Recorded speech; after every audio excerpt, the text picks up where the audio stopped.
Hi అండి, అందరికీ నమస్కారం. నేను మీ శిరీషాని. ఈరోజు వచ్చేసి ఎగ్గు, ఉల్లిపాయ,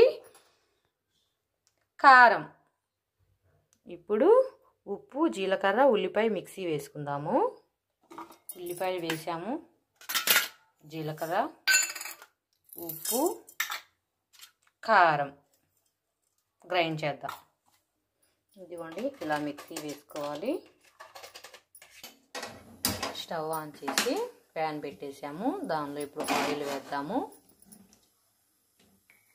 కొంచెం పసుపు యాడ్ చేసుకుందాం. నెక్స్ట్ ఎగ్ వేసి ఫ్రై చేసుకోవాలి.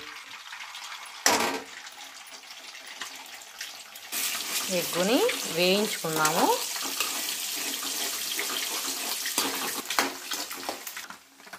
వేగిపోయిందండి. ఇప్పుడు దాన్ని తీసుకుందాం ప్లేట్లోకి.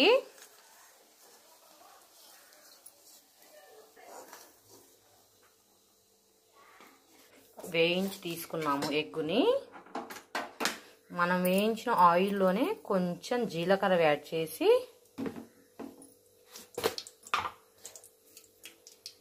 వేగనిద్దాం.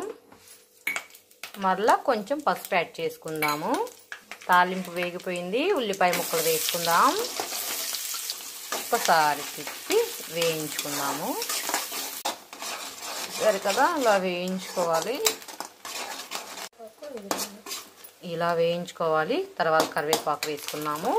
నెక్స్ట్ మనం మిక్సీ వేసుకున్న కారం కూడా వేసుకుందాం. వేసి వేయించుదాం. వేసేసాము. దాన్ని కూడా తిప్పేద్దాము. ఇప్పుడు నెక్స్ట్ ఎగ్ కూడా దాంట్లో యాడ్ చేసి వేయించుకుందాం.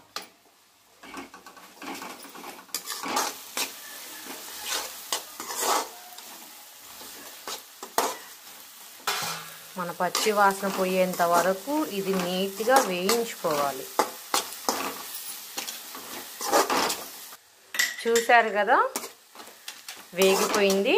ఇలా ఆయిల్ తేలేంత వరకు వేయించుకోవాలి. అప్పుడే పర్ఫెక్ట్గా వేగినట్టు. నచ్చితే లైక్ చేయండి, షేర్ చేయండి, సబ్స్క్రైబ్ చేయండి. Thank you.